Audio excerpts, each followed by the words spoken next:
boleh saya tahu dengan siapa? Ya, saya dengan Jenisa. Oke, perkenalkan saya Rama sebagai konselor. Di sini konseling akan berjalan selama 10 sampai 15 menit, dan jika ada permasalahan berkelanjutan kita bisa melakukan konseling ulang. Terus di sini ada Mbak Femi sebagai pengawas kita hari ini. Selamat pagi Mbak Jenisa, saya di sini sebagai pengamat untuk mengevaluasi teknik dan hasilnya, serta saya di sini untuk membantu konselor untuk mendapatkan umpan balik dari konseling hari ini. Apakah Mbak Jenisa sudah siap? Jauh sih siap.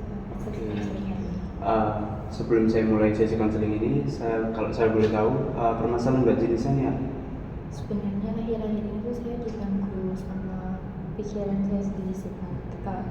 Terkait akhir-akhir ini kan saya berada di sekolah, pernah ditanyain sama Pak guru saya, ya kebetulan guru ekonomi. Guru ekonomi saya tuh membahas tentang pertanyaan dampak globalisasi terhadap bisnis lokal. Terus banyak teman-teman saya tuh yang angkat tangan langsung menjawab, tapi tuh saya tuh kayak mau punya prinsip yang beda sendiri gitu loh Pak sama teman-teman saya. Jadi saya berpikir saya tuh kalau saya angkat tangan dan saya menjawab, nanti kalau semua jawaban saya salah, saya tuh takut diolok-olok sama teman saya. Terus saya tuh takut dibojokin sama teman saya dan diteriakin kayak salah gitu. Jadi saya tuh punya prinsip yang berbeda, daripada itu saya mending nggak angkat tangan, tapi teman-teman saya tuh pada angkat tangan semua gitu. Oke, saya paham permasalahan Mbak Jenisa itu apa. Terus kalau saya boleh tahu, apakah Mbak Jenisa itu pernah punya pengalaman diolok-olok atau gimana cara menyampaikan pendapatnya sendiri, atau seperti trauma lah masalah itu? Jadi sebenarnya tuh saya tuh kayak lebih kepikiran sih Pak. Saya mikir tuh kayak apa pendapat saya itu penting banget ya. Apakah pendapat saya itu penting? Terus kalau saya salah, teman-teman saya tuh reaksinya bakal gimana? Saya tuh terlalu khawatir terkait itu. Terus saya tuh takut dikritik sama teman-teman saya kalau saya tuh mengungkapkan kesalahan, atau waktu saya menjawab pertanyaan dari guru ekonomi itu saya tak salah terus saya dikritik habis-habisan. Terus lebih baik kan daripada saya memikirkan hal itu, mending saya diam aja, gak usah angkat tangan atau menjawab pertanyaan dari guru saya. Oke, Mbak Jenisa, sebelum saya mulai sesi konseling ini lebih dalam ya, saya ingin itu Mbak Jenisa tahu kalau semisal permasalahan di sini itu tidak akan diubah dan juga disebarkan oleh saya dan juga Mbak Femi. Kita di sini itu sebagai teman Mbak Jenisa saja. Kalau gitu, ada suatu teknik dalam konseling itu namanya iMessage. iMessage itu tentang menyampaikan perasaan dan juga pendapatnya, tidak menyalahkan siapapun, tapi hanya pure menyampaikan pendapatnya sendiri. Contohnya kayak susah, saya lo nggak bisa mengikuti ajakan kamu atau gimana kayak gitu. Terus juga contoh yang lain itu, saya punya pendapat yang berbeda dari kamu, tapi saya tidak menyalahkan dirimu kayak gitu. Saya tuh akhir-akhir ini sebenarnya capek Pak. Rasanya tuh seperti saya ngajak kesempatan waktu yang bertanya itu hilang gitu aja. Kayak saya juga merasa kurang dihargai sama teman-teman saya yang saya takutkan yang bakal mengkritik saya gitu. Terus meski saya tahu saya sendiri yang salah, karena saya sendiri yang nggak mau mencoba buat mengutarakan pendapat saya kan itu. Cuman ya gimana ya Pak, soalnya apa ya, kalau mikir saya tuh kalau saya angkat tangan terus habis itu saya mengutarakan pendapat, terus akhirnya saya dikritik, tuh saya ngerasa kayak kurang dihargai gitu loh sama jawaban saya. Padahal saya kan berniat untuk mengutarakan juga apa pemikiran saya. Jadi gitu ya perasaannya Mbak Jenisa.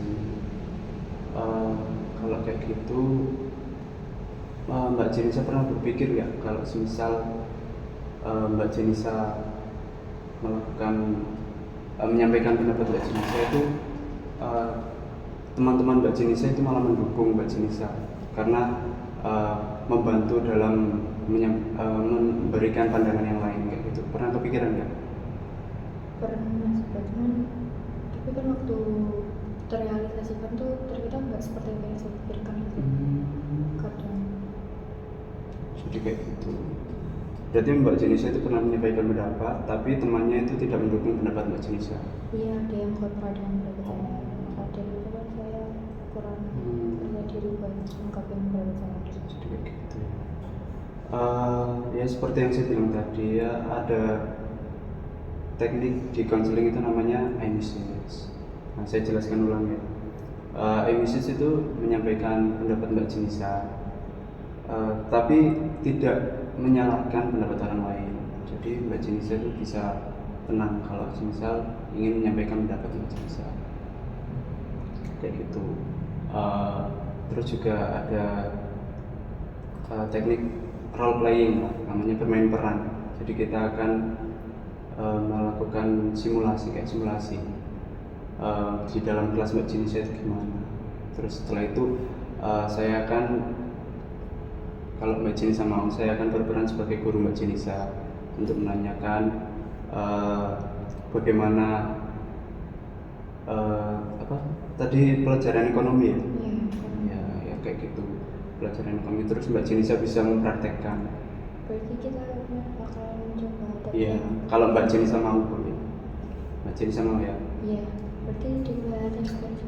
Iya, kita mulai. Mulai sesi role playing hari ini, Mbak. Saya sebagai guru Mbak Jenisa sebagai Mbak Jenisa sendiri.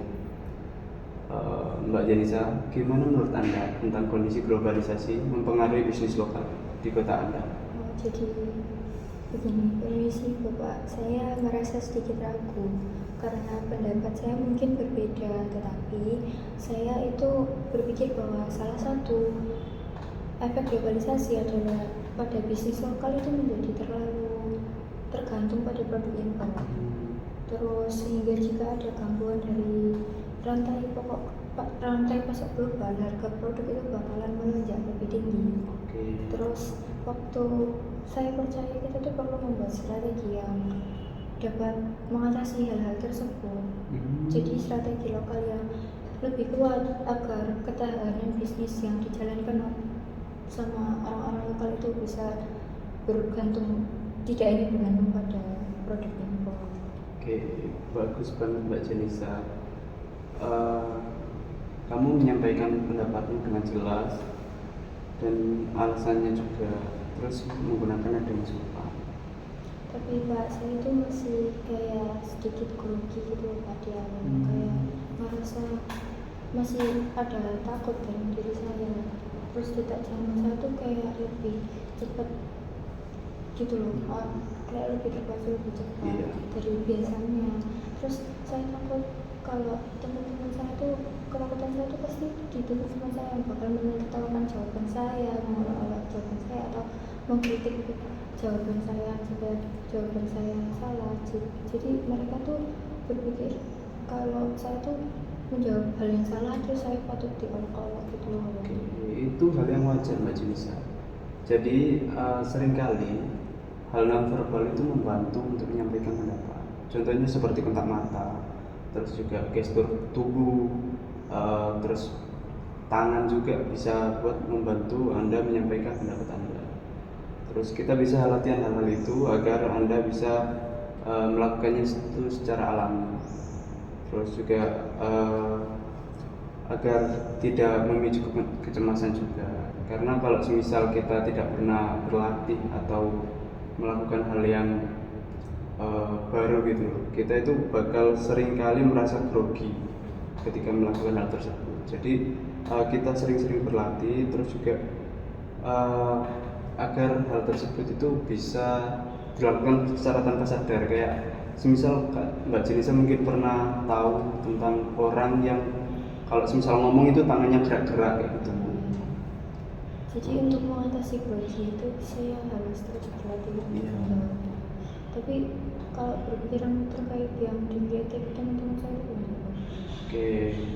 apakah perlu berlatih juga atau? Kalau semisal tentang pemikiran itu, Mbak Jenisa itu bisa mencoba untuk lebih positive thinking, atau Mbak Jenisa juga bisa berlatih pada orang terdekat Mbak Jenisa. Jadi contohnya teman dekat, sahabat, atau juga keluarga yang pasti mendukung Mbak Jenisa apapun pendapat Mbak Jenisa.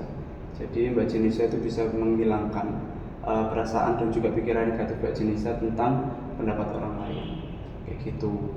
Oke, mungkin dari kesalahannya memang dari saya sendiri yang berpikir terlalu negatif, menangkap sesuatu hal yang sangat terlalu berlebihan. Ya. Saya akan mencoba berlatih lebih lanjut. Oke, baik, kita ulang role play tadi. Fokus pada kontak mata, suara, dan juga bahu yang rileks. Oke. Karena saya tadi lihat Mbak Jenisa itu kayak gugup, terus sering menunduk. Iya, kayak gitu. baik. Saya soalnya koran kayak dia aja deh. Saya Oke. kan kayak kan balik lagi ke tadi. Karena waktu ketidakpedean saya itu dikarenakan ketakutan saya terhadap reaksi teman-teman saya. Jadi mungkin pemicunya juga di situ. Saya paham Mbak Jenisa. Jadi kita ulang ya role play tadi. Oke.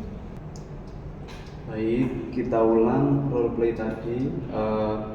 Tetapi Mbak Jenisa harus fokus pada kontak mata, suara yang harusnya tenang, terus juga postur yang tegap ya Mbak ya. Oke. Role play saya mulai. Bagaimana pendapat Mbak Jenisa tentang globalisasi mempengaruhi bisnis lokal di kota Anda? Baik, permisi Bapak. Mungkin saya agak ragu karena pendapat saya itu berbeda dari yang lainnya.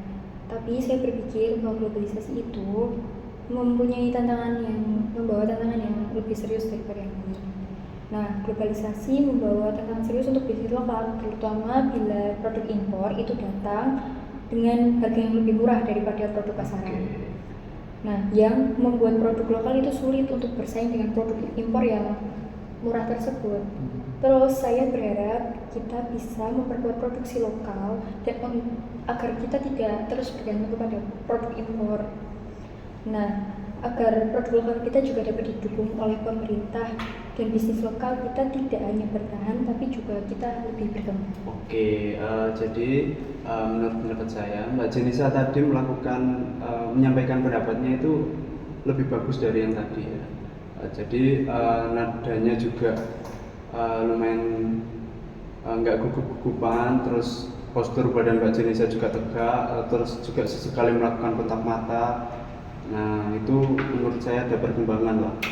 Terus juga mari kita pikirkan jika ada respon yang kurang mendukung. Contohnya teman Anda yang berbeda pendapat.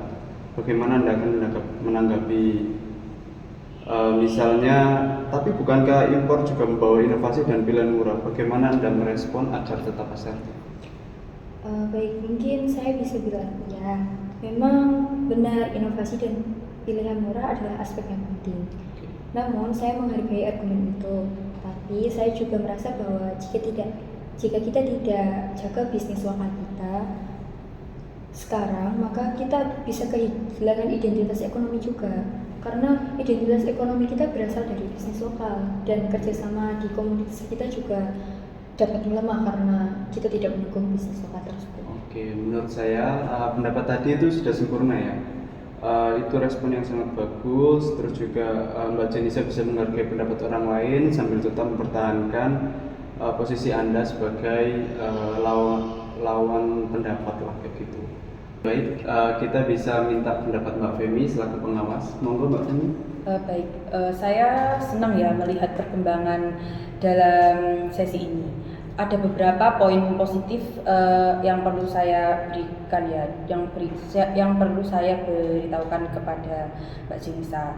Mbak Jenisa ini sudah mulai menggunakan image yang baik ya, dan menyebutkan perasaan serta alasan dengan jelas. Nah, nonverbalnya Mbak Jenisa ini juga mulai lebih baik dalam nada suara dan postur tubuhnya ya. Intinya itu kayak mulai lebih stabil lah daripada sebelumnya. Nah, respon terhadap pendapat yang berbeda itu sangat asertif, menghargai dan mempertahankan pendapat sendiri. Nah, beberapa hal yang perlu diperhatikan ya di sini. Yang pertama, latihan pengelolaan kecemasan.